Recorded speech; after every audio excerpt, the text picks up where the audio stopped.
മുഷിഞ്ഞ വസ്ത്രം ധരിക്കുന്നൊരു സ്വഭാവമുള്ളവരുണ്ട്. അവനെപ്പോഴും കീറി പറഞ്ഞതും ചീഞ്ഞതും പുഴുത്തതുമൊക്കെ ധരിക്കുകയുള്ളൂ. വസ്ത്രധാരണത്തിൽ അങ്ങേയറ്റം മോശമായ ഒരു ബിഹേവിയർ പാറ്റേൺ ആയിരിക്കും വ്യക്തിയുടേത്. അത് ആ വ്യക്തിത്വത്തിൻ്റെ തന്നെ പ്രത്യേകതയാണ്.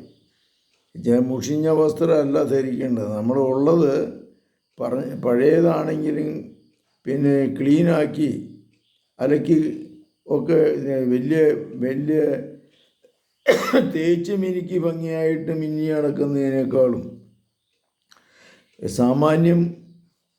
മാന്യമായൊരു വസ്ത്രം ധരിക്കുന്നത് എപ്പോഴും നല്ലതാണ്.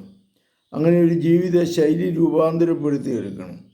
ജീവിതത്തിൻ്റെ ഈ വൈകല്യത്തിൽ നിന്ന് മോചനം നേടാൻ വേണ്ടി നമുക്ക് പ്രാർത്ഥിക്കാം.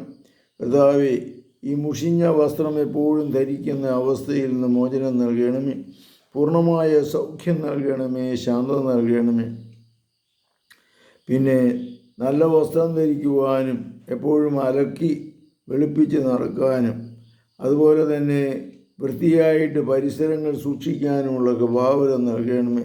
വീടും പരിസരങ്ങളും വൃത്തിയായി സൂക്ഷിക്കാനും സ്വന്തം മുറി അടുക്കിപ്പെറുക്കി വെക്കാനും ഒക്കെ അനുഗ്രഹം നൽകണമേ. യേശുവേ സ്തോത്രം. യേശുവേ നന്ദി. കർത്താവ് എനിക്ക് ആരും ഉപയോഗിച്ച് നിൻ്റെ ഈ ബലഹീനതയിൽ നിന്ന് കർത്താവ് നിനക്ക് മോചനം നൽകട്ടെ.